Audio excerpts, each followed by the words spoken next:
Il y a bien longtemps, alors que l'humanité était encore au berceau, des invités, appelés Osiris, sont venus du ciel. Ces dieux ont offert à l'humanité des cadeaux qu'elle n'avait jamais vus auparavant. L'astronomie, l'architecture et la culture faisaient partie du cadeau d'Osiris. Mais tout cela avait un prix. Les Osiris voulaient la terre pour eux-mêmes. Le pharaon, en collaboration avec le dieu de la lumière du soleil, s'opposa à cette menace pour l'humanité. Au moment où les visiteurs étaient sur le point d'appeler leur roi à venir sur terre, une occasion qui se présentait tous les 5000 ans lorsque les étoiles s'alignaient dans le bon ordre, Pharaon a volé la vie de ses visiteurs. Pharaon a volé la vie de la plupart d'entre eux. Cyrus les aveugla de son éclat et les laissa emprisonnés dans un labyrinthe caché sous sa pyramide. Certains humains croyaient encore aux voix des visiteurs et continuaient à se préparer à leur retour. C'est le cas de la princesse Amanpour, morte en couche. À l'insu du pharaon, une porte a été construite au plus profond de la tombe de sa fille, dans l'attente du retour du vieux Cyrus. Lorsque les étoiles s'alignent à nouveau, Pharaon, qui se méfiait de sa fille même lorsqu'elle était morte, a créé une clé appelée clé du ciel ou pour rechercher les secrets qu'elle lui avait cachés. Et un gardien a été créé pour protéger la tombe. Un archéologue arrive en retard sur un site en Égypte et se fait réprimander par sa collègue, le professeur Heather Eden. L'homme en charge de l'expédition négligeait le processus d'excavation. Il raconte à son assistant que les Égyptiens ont construit les pyramides pour refléter ce qu'ils avaient vu dans le ciel et que, dans 7 jours, les étoiles s'aligneraient exactement comme les pyramides, alors qu'il était distrait par un appel téléphonique. L'un des ouvriers s'approche furtivement de la voiture et la vole, dit Cain. Dans une tente de fortune construite sur le site, Cain et le professeur Mandela parlent d'une relique récupérée au musée et de l'incroyable civilisation égyptienne. Dag dit qu'il pense que quelque chose s'est passé à l'époque et qu'il est sûr qu'ils le trouveront s'ils continuent à chercher quelque part à l'extérieur de la ville du Caire. Un homme arrive dans un complexe délabré et se dirige vers l'intérieur d'un bâtiment sombre, une mallette à la main. Avant d'entrer, il reçoit la canne d'un habitant qu'il avait volé à Eden. À l'intérieur du bâtiment, il trouve un homme assis sur un majli en train de fumer dans le parc.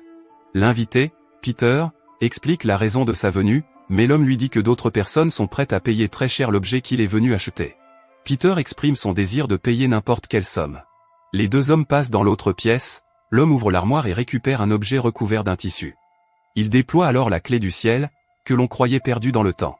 Une fois le trésor ramassé, Peter poignarde l'homme au cou avec un couteau rétractable caché dans la clé, réussissant à récupérer la clé, Peter s'en va et, quelques heures plus tard, Eden arrive à l'immeuble pour récupérer la clé de l'Égyptien, mais trouve son cadavre à la place. Il reçoit alors un appel téléphonique de Peter, qui se vante de ce qu'il a fait et menace de remettre son dossier à la police comme preuve s'il ne le rencontre pas plus tard. Dans l'espoir d'éclaircir la situation, Eden rend visite à un médium qui lui confirme qu'il va réussir sa mission, mais lui cache des informations sur sa mort. Plus tard, Eden se rend chez Peter, qui le menace de remettre les preuves à la police s'il n'accepte pas de saisir la justice, n'ayant pas d'autre choix. Eden dit à Peter d'apporter la clé de sa cuisine au bureau le lendemain, et lui propose de l'emmener sur la tombe. S'il accepte, elle l'informe qu'il n'obtiendra son steak qu'une fois dans la tombe et les deux hommes se mettent d'accord. De retour sur le site des fouilles, Dag accompagne Mandela à son domicile, inquiet de constater que l'homme semble fragile après une longue absence. Dag retourne chez Mandela et trouve le vieil homme dans un état pire encore, réalisant qu'il est trop faible. Mandela dit au jeune homme qu'il devra se rendre à la cérémonie d'investiture à sa place. Le lendemain, Eden envoie ses hommes chercher sa fille à l'aéroport pour qu'elle puisse assister à la cérémonie d'investiture. Dag rencontre Sarah dans le hall d'un hôtel et lui explique que Mandela ne pourra pas y assister en raison de sa récente crise cardiaque, lui précisant que le vieil homme lui a demandé d'y aller à sa place. Furieuse de ce qu'elle a entendu, la femme lui dit que Mandela est la seule personne pour ce poste et renvoie Dag. Quelques minutes plus tard, la femme parle à son père, qui accepte à contre-ségur de laisser venir Dag parce qu'il travaille en étroite collaboration avec Mandela depuis 4 ans. Sarah l'appelle à nouveau pour s'excuser de son manque de courtoisie et l'inviter à revenir à l'arrivée de Dag. Ce dernier est présenté à Eden et à quelques autres historiens, qui attendent tous de commencer le voyage. Une fois tout le monde arrivé, le groupe se dirige vers la pyramide récemment découverte et décide d'établir un campement afin de pouvoir entrer dans le tombeau à l'aube. Ce soir-là, alors que Dag boit du thé sous sa tente, Sarah le rejoint et ils entament une conversation à cœur ouvert.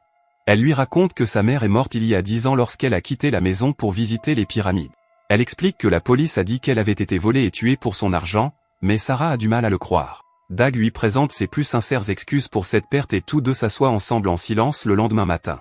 Le groupe est prêt à partir en expédition et doit franchir le mur scellé pour pénétrer dans le tombeau. Quelques mètres à l'intérieur de la pyramide, le groupe rencontre un grand nombre de nids de frelons, ce qui l'oblige à battre en retraite. Bien que les autres parviennent à s'échapper, l'un des durs à cuire meurt des centaines de piqûres. Choisissant un autre itinéraire pour éviter le piège des frelons, le groupe arrive dans une chambre où se trouve une petite statue assise sur une grosse pierre. Malheureusement, lorsque Peter la touche, la porte tombe sur l'un des autres malfrats. Il se rend compte que le seul moyen de s'en sortir est de persévérer. Alors que le groupe s'enfonce dans les profondeurs de la pyramide. L'œil vif de Dag aperçoit une échelle cachée, une lueur d'espoir au milieu des ténèbres, la conviction cachée que l'échelle les mènera finalement à l'insaisissable porte qu'ils recherchent. Après avoir grimpé l'échelle, ils tombent nez à nez avec la dernière demeure de la princesse disparue.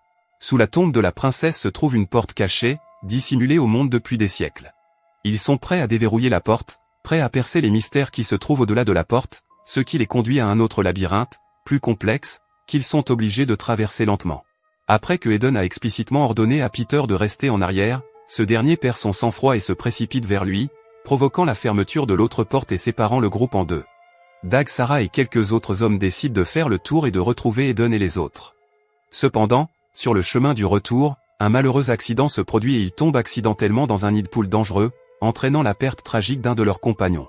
Dag et Claire, la médium qui accompagne Eden, descendent prudemment dans les profondeurs du trou où ils tombent nez à nez avec le corps sans vie de leur camarade tombé au combat.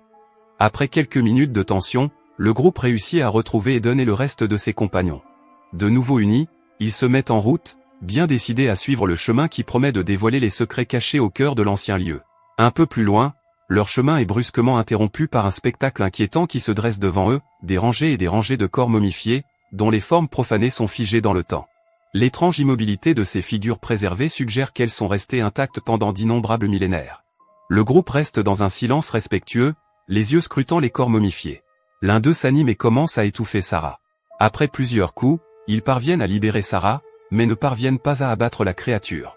Le groupe poursuit sa route. Leur voyage prend une tournure effrayante lorsque la créature qui se cache dans les profondeurs de la pyramide frappe avec une force mortelle. Le chef du groupe, Shahid, est victime de l'attaque de la créature, laissant le reste du groupe en état de choc et le cœur lourd. Ils ont réussi à échapper aux griffes de la créature. Leur voyage épuisant les conduit à la porte d'entrée tant attendue. Cependant, leurs espoirs sont rapidement anéantis lorsqu'Eden, poussé par son agenda secret, émet un ordre glaçant. Il ordonne à sa fille, qui est la clé des mystères qui se cachent derrière la porte, de se présenter. Il laisse entendre qu'elle n'est pas seulement un élément essentiel de leur quête, mais aussi une descendante de la princesse décédée depuis longtemps.